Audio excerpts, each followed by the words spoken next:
पूर्व जन्म के संस्कार क्या गजब के, वही मृग जिसके साथ खेलते थे, वही मृग राजा रहुगण बन करके रास्ते में मिल गया। रहुगण की पालकी जा रही थी, एक कहार की तबीयत खराब हुई। उसने कहा महाराज मेरा आज स्वास्थ्य ठीक नहीं है। तो राजा रहुगण ने कहा कि ठीक है कोई बात नहीं, किसी दूसरे को देखो। तो भरत जी मिल गए और भरत जी ने अपना कंधा लगा दिया और चलने लगे। चलते चलते नजर कहाँ है? जमीन पर। कोई कीड़ा कोई मकोड़ा मेरे पैर के नीचे न मर जाए।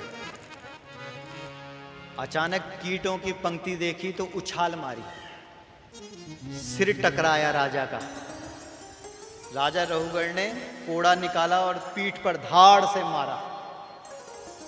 पीठ की जो चमड़ी थी वो फट गई, खून की पिचकारी निकली, लेकिन फिर भी नजर जमीन पर रही कि कहीं गलती से कोई कीड़ा मेरे पैर के नीचे ना आ जाए।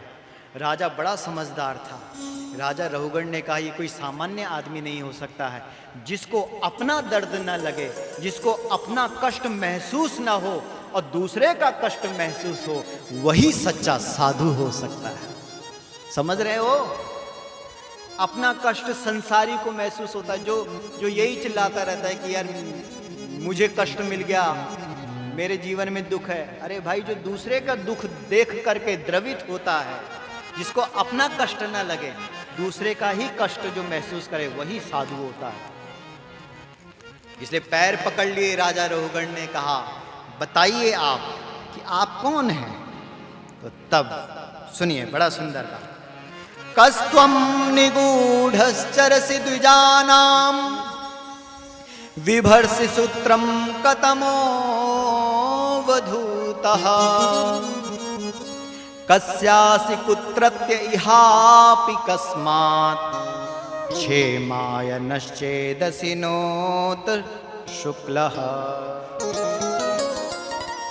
नाहं विशंके सुरराज वज्रान् न त्रयक्षशूलान् न यमस्य दण्डात् नाग्न्यर्क सोमानिलवित्त पास्त्रात् शंके वृषं ब्रह्म कुलावमानात्।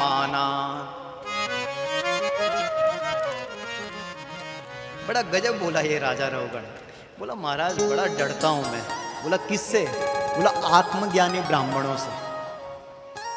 राजा हूं मैं, मेरे अंदर भय नहीं है। अगर मेरे सामने भगवान शंकर का त्रिशूल भी आ जाए, इंद्र का वज्र भी आ जाए, नाहम विशंके सुरराज वज्रान न त्रयक्ष शूलान न यमस्य दंडा, साक्षात यमराज दंड लेकर के आ जाए तो भी मैं डरने वाला नहीं हूं। लेकिन अगर कोई ब्रह्मज्ञानी ब्राह्मण मेरे सामने आ जाए तो मुझे बड़ा डर लगता है, क्योंकि ब्राह्मण के श्राप से कोई बचा नहीं सकता है। कहीं आप कोई ब्राह्मण तो नहीं। तो भरत जी कहने लगे देखो भाई, ऐसे ब्राह्मण हम नहीं हैं जो श्राप देंगे। आपको अगर कुछ पूछना है तो पूछो। बोला महाराज ये बताओ कि ये शरीर और आत्मा का क्या संबंध है, समझ ही नहीं आता है। तो भरत जी ने कहा तेरी समझ में क्या आता है?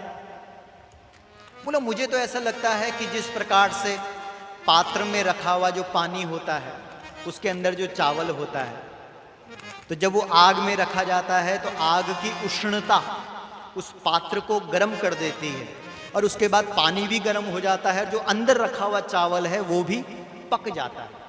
तो जिस प्रकार से बाहर की उष्णता ने, बाहर की गर्मी ने भीतर जो चावल के दाने हैं उसको भी पका दिया, तो क्या शरीर के द्वारा मिला हुआ कष्ट आत्मा तक नहीं पहुंचता है?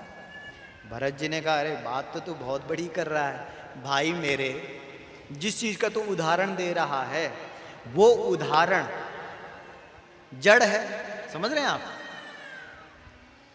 लेकिन यहां तो तू बात शरीर और आत्मा की कर रहा है। यहां जड़ थोड़ी है, यहां तो चेतन है, चल फिर रहा है। तो तब भरत जी ने कहा देख भाई, ये जो शरीर है ना, ये आत्मा अलग है और शरीर अलग है। ये जो मन है, मन परमात्मा ने ऐसा दिया है, ये मन वो चाबी है जिस चाबी से ताला खुलता भी है और बंद भी होता है। समझ गए आप? मन से आप चाहो तो मुक्त हो जाओ और आप चाहो तो बंधन में पड़ जाओ। अगर आप मन को संसार में घुमा दोगे तो बंधन पड़ जाएगा, और उसी मन को परमात्मा की तरफ मोड़ दोगे तो मुक्ति मिल जाएगी। तो सारा खेल तो मन का है भाई। हमारे घर में अगर कोई रात के 12 बजे आ जाए, पति देवता कहे कि भाई मेरा सखा आया है, दोस्त आया है, इसके लिए भोजन बनाया जाए, तो माताओं को बड़ा गुस्सा आ जाता है। बोला, लो रात के 12 बजे बोल रहे हैं खाना बनाने के लिए। लेकिन अगले दिन 12 बजे जो घर की गृहिणी है उसका भाई आ जाए, अरे भैया आप आए, वाह रे वाह वाह वाह, अभी 2 रोटी फुल्का ऐसा तैयार करूंगी कि बताओ। कल जब पति का दोस्त आया तब पेट में दर्द हो गया था, आज जब खुद का भाई आया तो बड़ी खुशी मिल रही है। इसका मतलब मन का ही तो खेल है।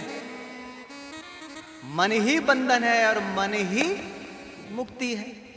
मन से चाहो तो आप सुखी हो जाओ, मन से चाहो तो आप दुखी हो जाओ। इसलिए मन का विषय है सुख और दुख, लेकिन जो मन से ऊपर उठ गए हैं वो आत्मा तक पहुंच गए हैं, और आत्मा तो अजर और अमर है। वहां सुख दुख का कोई लेना देना ही नहीं है। उस आत्मा को तो वासांस जीर्णानि यथा विहाय नवानि गृणाति नरोपराणि। जो आत्मा है उसको कोई नहीं मार सकता है, न कोई काट सकता है, न अग्नि जला सकती है, न पानी डुबा सकता है। आत्मा तो अजर और अमर है। तो बात समझ में आ गई किसके? राजा रहुगण के। भरत जी महाराज ने समझाया, भवाटवी है ये जो शरीर है, इसको काम क्रोध लोभ मोह मद ईर्ष्या इन्होंने सबने लूट लिया है। जिसके अंदर ये अवगुण नहीं होते हैं उसका संबंध आत्मा से हो जाता है, और जिसका संबंध काम क्रोध लोभ से है वो इसी शरीर पर उलझा हुआ रहता है। इसलिए इन दुर्गुणों को हटाओ और आत्मा तक की यात्रा करो और सीधा परमात्मा तक पहुंचो। तो यहाँ पर ये सदग्रंथ का सदुपदेश दिया गया।